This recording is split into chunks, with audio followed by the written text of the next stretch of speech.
The glow of my phone screen was the only light inside my parked car. On the glass display, a live video feed played in crystal clear, high definition. My mother stood at our kitchen island, perfectly framed between the marble counters. She unscrewed a small amber bottle, dumped a massive pile of white pills into a heavy granite bowl, and picked up the pestle. The sharp crunching echoed right through my tiny speaker. She was methodically crushing enough heavy-duty cardiac medication to stop a charging rhino dead in its tracks. With a perfectly steady hand, she swept that lethal white powder straight into a glass of dark green health tonic and stirred it until it dissolved completely. She wiped the rim clean with a paper towel. My own mother was preparing my dinner drink. I swallowed the lump in my throat and stared at the steering wheel. I am Vanessa Bennett, 31 years old, and I work as an emergency room triage nurse. For my entire adult life, I have been the financial shock absorber for my family. In the toxic architecture of the Bennett household, there are only two roles. You are either the utility or you are the ornament. I was the utility. I worked grueling 12-hour night shifts at the county hospital, scrubbing blood off my scrubs, just to keep the bank from foreclosing on the pristine Charlotte. North Carolina estate my parents used to project their high society image. My brother, Trevor, was the ornament. 26 years old, blessed with the perfect smile, and entirely devoid of a work ethic. He was a self-proclaimed crypto entrepreneur whose entire business model consisted of losing our father's money and throwing tantrums when his luxury car lease was delayed. My parents paraded him around the country club like a prize stallion. Meanwhile, they treated me like a broken ATM that occasionally spoke.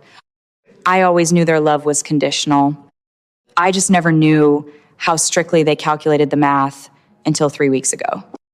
I was looking for a tax document in my father's home office when I found a pristine manila folder hidden at the bottom of his filing cabinet. Inside was a supplemental accidental death and dismemberment insurance policy. The primary insured was me. The payout was a staggering $3 million. My heart hammered against my ribs as I read the beneficiary line. It had been altered. Exactly 1 month prior, my father, Marcus, had used his corrupt country club golf buddy, a regional insurance broker, to legally transfer total control of the payout to himself.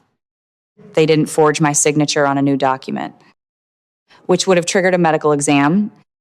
Instead, they dug up a boilerplate medical liability waiver I had signed at 16 before an emergency appendectomy and weaponized it to restructure the family trust.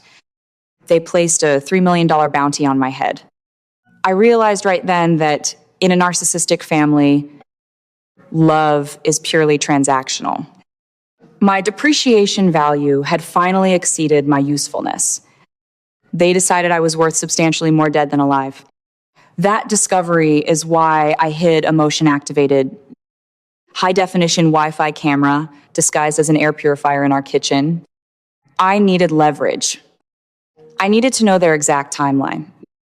But what I captured on the audio feed earlier this afternoon was infinitely more terrifying than basic insurance fraud.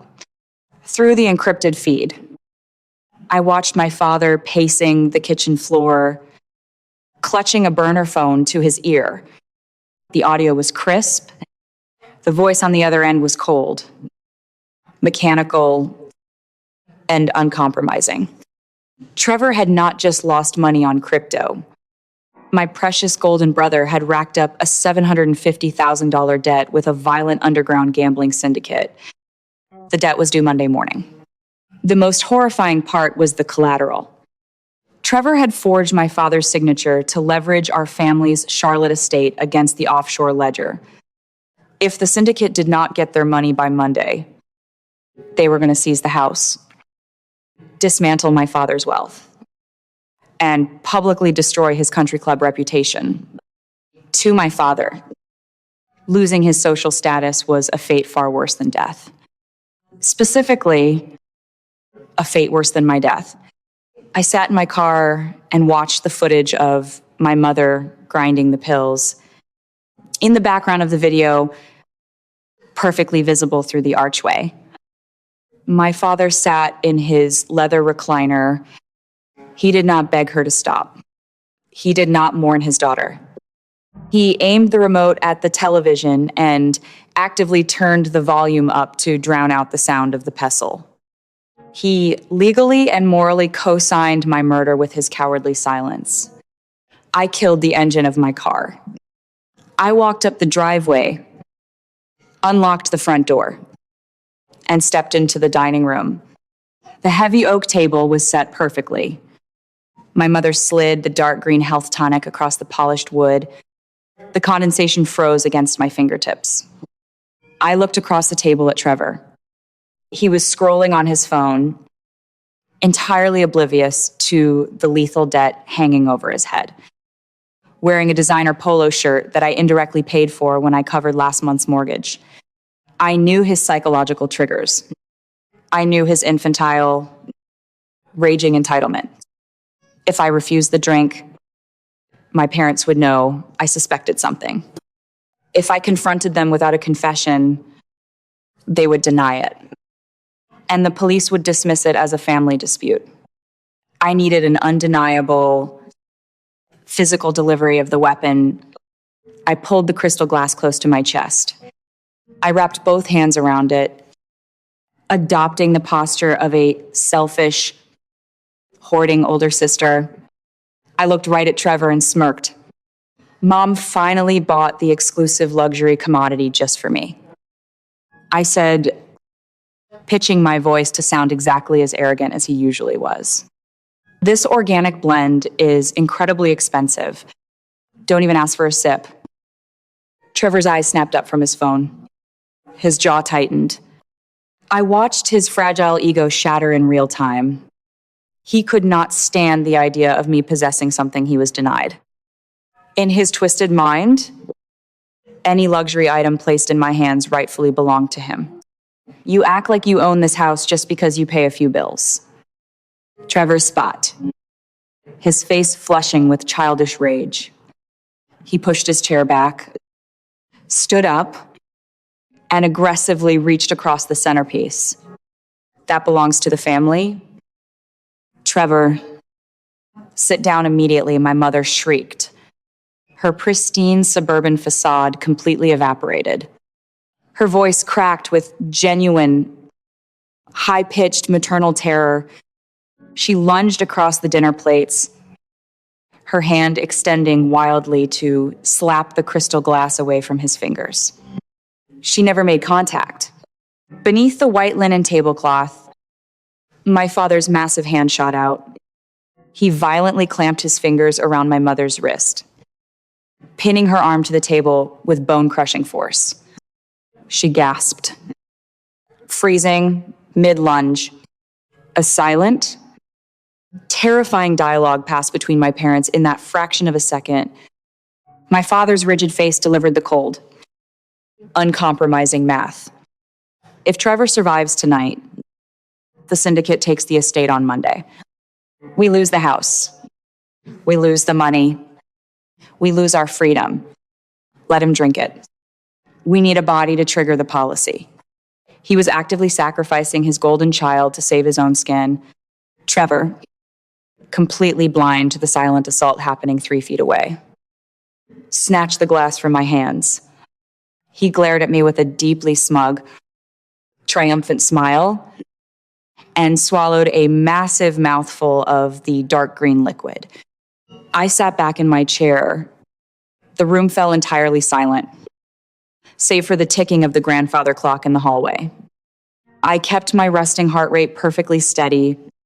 22 minutes later, Trevor's fork dropped onto his porcelain plate with a shattering clatter. He rubbed his eyes aggressively. The lights, he mumbled, his voice suddenly thick and slurred. Everything has a massive yellow halo around it. Visual disturbances, The textbook physiological symptom of acute chemical toxicity. His chest lurched forward. He collapsed sideways out of his heavy wooden chair, hitting the hardwood floor with a sickening thud. His designer sneakers twitched erratically against the Persian rug. His breathing shifted into a harsh, rattling gasp. My mother dropped to her knees, hysterically screaming for my father to call an ambulance. My father fumbled with his phone, his hand shaking violently as he dialed the emergency dispatcher. "My son has severe food poisoning," my father yelled into the receiver, instantly manufacturing his domestic lie. "He must have eaten contaminated takeout. Send a trauma unit." He hung up and wiped the sweat from his upper lip, refusing to look at me. I stood up. I placed both hands flat on the oak table and looked directly into my mother's ruined, mascara-stained face. "If the paramedics treat this as bacterial food poisoning, they will administer saline fluids," I said, my voice dropping to a clinical Leet Hall register. "They will waste vital triage time. Trevor's cardiac muscle will fail in exactly 4 minutes." "Do something," my mother wailed, clutching Trevor's limp arm. "You are a nurse. I am giving you an administrative choice." I replied smoothly. I pulled my tablet from my bag and tapped the screen. The crisp, high-definition video of my mother grinding the pills illuminated the dining room. I angled the screen so my father could clearly see his own face in the background. Actively turning up the television volume, the color drained entirely from my father's face. He stumbled backward into the archway, looking like he had just been struck by a concrete slab. "You have exactly 2 minutes until the sirens reach our driveway." I stated, "Option A, you maintain your food poisoning narrative. Trevor dies on this rug. I hand this unedited video to the homicide detectives. And you both go to state prison for premeditated capital murder. Option B, you openly confess the exact chemical truth to the paramedics the second they breach that door. They administer the antidote. Trevor survives. And you legally answer for what you did in that kitchen." My father's hollow eyes begged my mother to stay silent. He wanted the payout. He wanted the estate. But 30 years of social climbing vanished beneath the primitive terror of a mother watching her offspring turn gray. My mother broke. "It is cardiac medication," she screamed at the absolute top of her lungs just as the front door violently flew open. The municipal emergency medical team rushed into the foyer. "It is my mother's heart pills. Save him." I stepped backward into the shadows of the archway, completely removing myself from the chaos. The paramedics established intravenous lines and stabilized Trevor's seizing heart just long enough to extract him to the ambulance.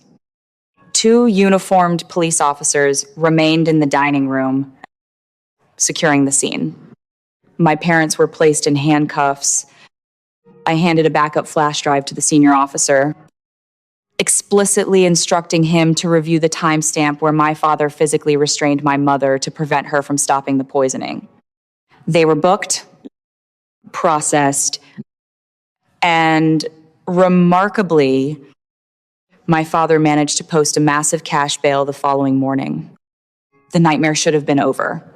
But 3 days later, as I finished my shift at the county hospital, 2 local detectives and the hospital administrator flanked my locker. They demanded I open it. Tucked behind my spare nursing clogs was a small, stolen vial of hospital-grade dioxin. My mother had executed a pre-planned dead man's switch. She had paid a disgraced former clinic assistant $5,000 in cash to steal the regulated narcotic. Then she used a spare smart key fob she had secretly withheld from an old auto loan to access my car in the hospital parking deck. She planted the vial and submitted a highly detailed, anonymous tip to the police, claiming I was stealing narcotics to murder my brother for his inheritance. They escorted me to the precinct. I sat across a metal table from the lead detective Through the two-way glass, I could see my mother sitting in the waiting area, offering the officers a deeply smug, victorious little smile. She thought she had outsmarted the utility asset. She thought her country club intelligence was superior. I reached into my pocket, pulled out my smartphone, and slid it across the metal table to the detective. I drive a vehicle equipped with a continuous sentry mode perimeter dash cam. I said evenly, if you review the file time-stamped yesterday at 2:00 in the afternoon, you will clearly observe Catherine Bennett approaching my locked vehicle in the visitor parking deck. You will watch her utilize an unauthorized key fob to open the passenger door. And you will watch her place that exact chemical vial under the floor mat before relocating it to my locker. The detective's eyes widened as the high-definition footage played out perfectly. Furthermore, I continued, I have already transmitted the unedited Wi-Fi surveillance files. The audio recordings of my father discussing his $750,000 underground gambling debt and the forged $3 million insurance binder to the regional field office of the Federal Bureau of Investigation. I specifically highlighted the name of the corrupt insurance broker who executed the forgery. My mother's smug smile vanished the instant 2 federal agents walked into the precinct waiting area and placed her in federal restraints. The FBI raided the corrupt insurance broker's firm the very next morning. Facing decades in federal prison, the broker immediately flipped. He signed a comprehensive plea deal and handed over every single forged email, wire transfer receipt, and altered signature log he possessed. He became the star witness that absolutely guaranteed my parents' destruction. Because my father conspired to commit murder for hire to satisfy a debt with a known organized crime syndicate, the federal prosecutors did not just charge them with attempted murder. They indicted Marcus and Catherine Bennett under federal RICO statutes. Before my parents even saw the inside of a courtroom, the federal government executed civil asset forfeiture. The pristine Charlotte estate, the luxury car leases, the offshore bank accounts, the country club memberships, everything was frozen, seized, and permanently liquidated as instruments of a federal crime. Trevor survived his coma. He woke up in the intensive care unit to discover his inheritance was entirely gone. His parents were facing 25 years in federal prison without the possibility of parole. And the violent syndicate was still looking for him. He was left completely penniless, stripped of his golden armor, and forced to rely on public defenders and state assistance. I did not visit him. I packed a single suitcase, resigned from the county hospital, and boarded a first-class flight out of North Carolina. I am sitting now in a quiet, sunlit room overlooking the ocean, thousands of miles away from the heavy oak dining table that almost became my autopsy slab. For years, I carried the suffocating weight of domestic guilt. I genuinely believed that if I just worked enough overtime, if I fixed enough of their mistakes, and if I absorbed enough of their cruelty, they would eventually love me. But surviving my own family taught me 3 absolute, uncompromising rules about human nature. Rule number 1, blood is a biological accident, loyalty is a conscious choice. Society will constantly try to guilt you with the archaic myth that family is everything.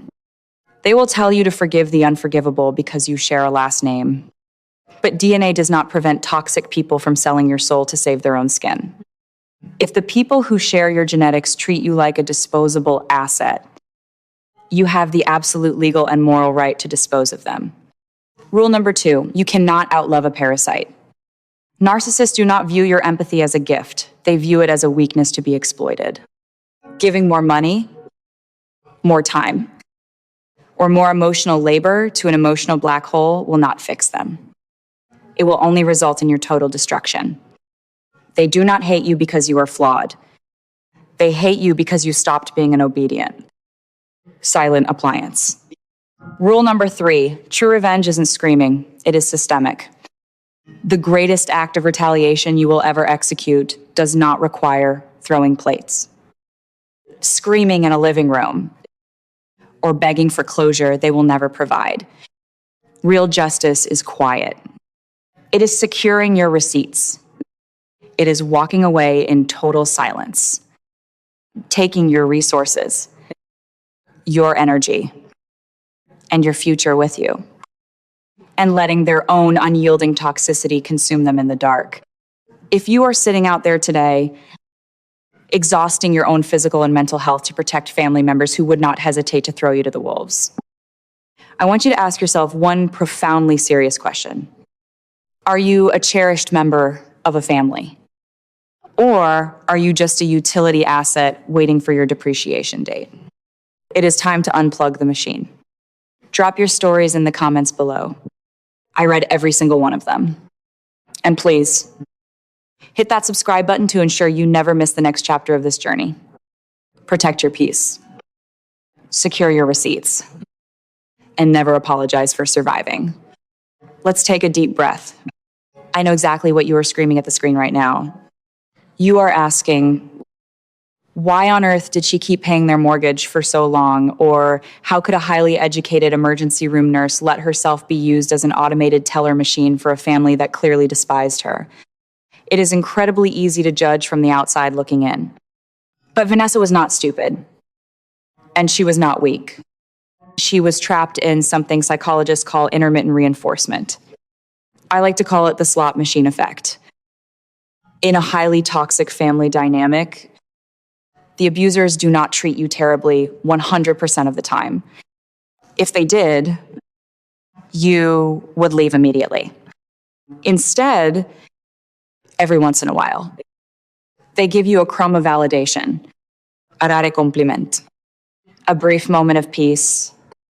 That unpredictability wires your brain to keep pulling the lever. You desperately hope that if you just pay one more utility bill or fix one more manufactured disaster, you will finally hit the jackpot of unconditional love. But the game is entirely rigged. The house always wins.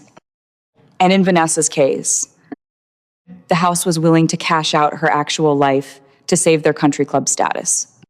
But let's shift gears and look at how Vanessa dismantled this trap. Because she executed an absolute masterclass in legal and financial self-defense. First, building the case, when Vanessa found that forged $3 million life insurance policy, she did not kick the door down and confront her father. When you are dealing with predators, confrontation without hard proof is just giving them a warning to hide their tracks. Instead, she installed the camera. She captured the audio regarding the $750,000 underground gambling debt. She let them confess on tape. If you suspect financial or emotional abuse, stop arguing and start documenting. Keep your receipts. Second, the audit strategy. Notice how Vanessa handled the climax at the dinner table. She didn't scream. She didn't throw plates. She used their own psychological profile against them. By hoarding the drink, she weaponized her brother's toxic entitlement. She audited their historical behavior and predicted exactly how the golden child would react to being told no. Manipulators hate it when you stop reacting to their drama and start calculating their next move. Third, the buyout. When her mother attempted that final desperate frame-up at the hospital, Vanessa didn't just clear her name with the local police. She bypassed the local drama entirely and handed the dashcam footage, the audio, and the forged documents directly to the federal authorities. By triggering a federal racketeering investigation and civil asset forfeiture, Vanessa didn't just escape her family, she permanently dismantled their financial ability to ever come after her again. That was her buyout. She invested her evidence into purchasing her permanent, untouchable freedom. The ultimate verdict here is brutally simple. Your biological family is supposed to be your foundation. But sometimes they are just a terrible investment. You are allowed to cut your losses. You are allowed to take your resources, your energy, and your paycheck and walk right out the front door. Trust and access to your life are earned. They are never owed just because you share a bloodline. Have you ever had to legally or financially untangle yourself from a toxic situation? How did you build your case and secure your escape? Drop your survival stories in the comments below. And if you want more street smart breakdowns on how to protect your peace and your wallet, hit that subscribe button. Stay safe. Stay smart. And remember your worth.